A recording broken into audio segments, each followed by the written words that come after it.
Hi, എന്തൊക്കെയുണ്ട് എല്ലാവരുടെയും വിശേഷങ്ങൾ? എല്ലാവർക്കും സുഖമാണല്ലോ അല്ലേ? നമ്മൾ പട്ടാമ്പി നെസ്റ്റോലൊന്ന് പോയിട്ടോ. എപ്പോഴും എടപ്പാള് നെസ്റ്റോല പോവാറ്. ഇപ്രാവശ്യം നമ്മൾ പട്ടാമ്പി നെസ്റ്റോല പോയത്. അവിടെ വന്നിട്ട് പോയിട്ടുണ്ടായിരുന്നില്ല. മക്കളൊക്കെ ആയിട്ട് പുറത്ത് പോയിട്ട് കുറച്ച് ആയിട്ടുണ്ടായിരുന്നു. എന്തായാലും സിമോൾ ഭയങ്കര ത്രില്ലിലാണ്. അവൾക്ക് ഇതുപോലെ നമ്മൾ നെസ്റ്റോയിൽ പോകുമ്പോഴും അതുപോലെ മറ്റു മാളുകളിലൊക്കെ പോകുമ്പോൾ ഭയങ്കര ഇഷ്ടമാണ് അവൾക്ക്. എല്ലാം പർച്ചേസ് ചെയ്യാനും എല്ലാത്തിൻ്റെ അടുത്തും പോയി എല്ലാം നോക്കുന്നുണ്ട്. അപ്പം നമ്മൾ ഫസ്റ്റ് വെജിറ്റബിൾസ് ഒക്കെ നോക്കി, അതൊക്കെ കുറച്ച് വാങ്ങിച്ച്. പിന്നെ എല്ലാ ഏരിയയിലും നമ്മൾ എല്ലാം നോക്കിയിട്ടുണ്ട് കേട്ടോ. യെല്ലോയും അതുപോലെ തന്നെ റെഡ് ക്യാപ്സിക്കം കണ്ടപ്പോൾ ദിയമോൾക്ക് അത് എന്തായാലും വാങ്ങിച്ചേ പറ്റുള്ളൂ. അപ്പോൾ നമ്മളത് 2 കളർ വാങ്ങിച്ചിട്ടുണ്ട്.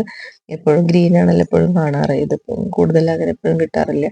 എന്തായാലും 2 പേർക്കും ഇപ്പോൾ ഇനിയിപ്പോൾ ബാസ്ക്കറ്റ് നിറക്കണം എന്നുള്ള ഒറ്റ ഉദ്ദേശം മാത്രമേ ഉള്ളൂ. അപ്പോൾ എന്തായാലും നമ്മളെല്ലാം കുറേശ്ശെ വാങ്ങിച്ചിട്ടുണ്ട്. ഞങ്ങൾ പോയ സമയത്ത് അത്യാവശ്യം നല്ല തിരക്കുണ്ടായിരുന്നു കേട്ടോ എല്ലായിടത്തും. മോള് ഇതാ കണ്ടില്ലേ, ഇതാണ് എല്ലാത്തിലും പോയിട്ടൊന്ന് ടെസ്റ്റ് ചെയ്ത് നോക്കുന്നുണ്ട്. ഇവിടെ സ്പ്രേ ഇരിക്കുന്നുണ്ട്, അതുപോലെ തന്നെ ഷാമ്പു ഉണ്ട്. എല്ലായിടത്തും അവള് സ്മെല് ചെയ്യുന്നുണ്ട്. എടപ്പാൾ നെസ്റ്റോട് അത്രയും അങ്ങോട്ട് വിപുലമായതല്ല. എന്നാലും നമ്മളെ കുട്ടികൾക്കുള്ള പ്ലേ ഏരിയ അങ്ങനെയൊന്നും ഇപ്പം അവിടെ ആയിട്ടില്ല. ഇനി അതിലേക്ക് വരും തോന്നുന്നുണ്ട്, പക്ഷെ എല്ലാം പണി നടക്കുന്നുള്ളൂ. അപ്പോൾ എല്ലാവർക്കും നമ്മുടെ